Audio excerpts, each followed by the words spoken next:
यमुना जल समझौता मामला कल सुबह एयरपोर्ट पर होगा भव्य स्वागत।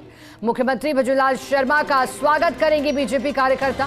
मुख्य रूप से शेखावटी के नेताओं और कार्यकर्ताओं की मौजूदगी रहेगी। कल सुबह जयपुर एयरपोर्ट पर होगा स्वागत कार्यक्रम। अभी थोड़ी देर बाद पूर्व नेता राजेंद्र राठौड़ समझौते को लेकर प्रेस कॉन्फ्रेंस करेंगे। तो 29 जून का दिन जहां एमओए के नाम रहा, मुख्यमंत्री भजनलाल शर्मा और उनके प्रयासों की चर्चाएं हुई, क्योंकि 1994 की बात है जब यमुना जल समझौता हुआ और अब उस पर डीपीआर के बाद एमओए। तो देखिए, पूर्व नेता प्रतिपक्ष राजेंद्र राठौड़ समझौते को लेकर कुछ देर में प्रेस कॉन्फ्रेंस करेंगे और आप लगातार फर्स्ट इंडिया न्यूज से जुड़े रहिएगा। फर्स्ट इंडिया न्यूज पर वो प्रेस कॉन्फ्रेंस और जो जानकारी वो देते हैं वो भी हम आप तक सबसे पहले पहुंचाएंगे। चलिए अधिक जानकारी लेंगे। हमारे साथ पॉलिटिकल एडिटर योगेश शर्मा जुड़ गए हैं। योगेश जी, 29 जून की शाम और 30 जून की सुबह क्या स्थिति अलग होगी, क्योंकि यमुना जल समझौते पर एमओए साइन हुआ है। किस तरह से स्वागत मुख्यमंत्री का यहां होगा? देखिए, बड़ा ड्रीम प्रोजेक्ट है। मुख्यमंत्री बनने के बाद भजनलाल शर्मा के दो बड़े ड्रीम प्रोजेक्ट रहे। एक तो ERC जो पूर्वी राजस्थान की जीवनदायिनी बनेगी, और दूसरा यमुना जल समझौता, जिसे लेकर पूरे शेखावाटी का जो बेल्ट है उसको सिंचाई और पेयजल का पानी मिलेगा। ये दो बड़े दूरगामी फैसले, बहुउद्देशीय फैसले, और अपने आप में ये ड्रीम की तरह थे। एक सपना साकार होता हुआ पूरी तरह नजर आ रहा है जब हरियाणा के साथ समझौता निर्णायक चरण में पहुंच गया, और कहा जा सकता है इस निर्णायक चरण के जरिए न केवल हरियाणा को लाभ होगा बल्कि राजस्थान को उसके हिस्से का पानी मिलेगा। अब बीजेपी इसको राजनीतिक तौर पर इस पूरे मुद्दे को उठाना चाह रही है, और जननायक के तौर पर जिन्होंने इस फैसले पर काम किया उस प्रदेश के मुख्यमंत्री भजनलाल शर्मा का स्वागत अभिनंदन करने का कार्यक्रम भारतीय जनता पार्टी ने तय किया है। कल सुबह जब मुख्यमंत्री भजनलाल शर्मा एयरपोर्ट पहुंचेंगे, दिल्ली से लौटेंगे, एयरपोर्ट के बाहर प्रदेश बीजेपी की ओर से भव्य स्वागत किया जाएगा, भव्य अभिनंदन किया जाएगा, और साथ ही मुख्यमंत्री भजनलाल शर्मा का वो जिले जिन्हें सबसे ज्यादा लाभ इस पूरे यमुना जल समझौते के कारण होगा, सीकर, चूरू और झुंझुनू, इन तीनों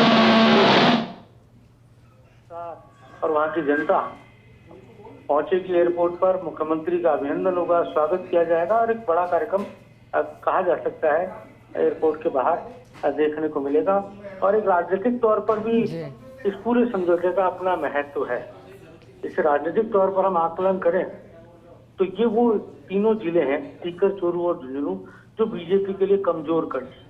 ये तीनों वो जिले जो किसान बेल्ट के तौर पर जाने जाते हैं, जाट राजनीति के सिरमौर कहे जाते हैं, और कहा जा सकता है कि इन जिलों के कारण भारतीय जनता पार्टी को नुकसान उठाना पड़ा विधानसभा चुनाव में, नुकसान उठाना पड़ा लोकसभा चुनाव में। सीकर, चूरू, झुंझुनू तीनों ही अगर हम बात करें तो लोकसभा चुनाव में बीजेपी के हाथ से छिटक गए। बीजेपी नहीं जीत पाई यहाँ। सीकर में कांग्रेस के अलायंस के साथ जीते, साथ ही चूरू में कांग्रेस के टिकट पर राहुल कसबा जीते, तो झुंझुनू में अभयेंद्र औलाद, तो तीनों ही सीटें लोकसभा चुनाव में बीजेपी के पास नहीं आई। ये अपने आप में बीजेपी के लिए कहा जा सकता है कमजोर कड़ी की तरह माने गए ये इलाके। विधानसभा चुनाव की बात भी कर लें तो सीकर, चूरू, झुंझुनू तीनों ही जगह पर बड़ा नुकसान बीजेपी को उठाना पड़ा। राजेंद्र राठौड़ जिन्होंने चुनाव नहीं हारा अब तक, वो चुनाव हार गए बीते विधानसभा चुनाव में चूरू जिले में तारानगर सीट से। गोविंद सिंह डोटासरा वहां पर एक प्रमुख नेता के तौर पर सामने आए, जिन्होंने तूफानी प्रचार किया शेखावाटी की इस बेल्ट में और बीजेपी के लिए चुनौती पेश की। और साथ ही बीजेपी को जरूर एक लाभ हुआ कि भजनलाल सरकार बनने के बाद झुंझुनू का जो बाई इलेक्शन था वो भारतीय जनता पार्टी की झोली में गया। राजेंद्र भामू वहां से चुनाव जीतकर वहां पर बीजेपी को एक सांत्वना वहां से मिली। लेकिन ये पूरा बेल्ट, सीकर, चूरू, झुंझुनू तीनों ही इलाके, तीनों ही जिले भारतीय जनता पार्टी के लिए मुफीद नहीं कहे जा सकते। यहाँ की चाहे जातीय सियासत कह लें, चाहे यहाँ का मिजाज कह लें, यमुना जल समझौता जी। यहाँ भारतीय जनता पार्टी के लिए राजनीतिक तौर पर वरदान साबित हो सकता है। यहाँ बीजेपी के लिए संजीवनी का काम कर सकता है। यहाँ बीजेपी के लिए यमुना जल समझौता अपने आप में वो काम कर सकता है जिसकी कल्पना खुद बीजेपी भी शायद नहीं सोच रही होगी, लेकिन बीजेपी के जहन में जरूर होगा, बीजेपी के नेताओं के, कि हमें इससे राजनीतिक दूरगामी लाभ प्राप्त होंगे।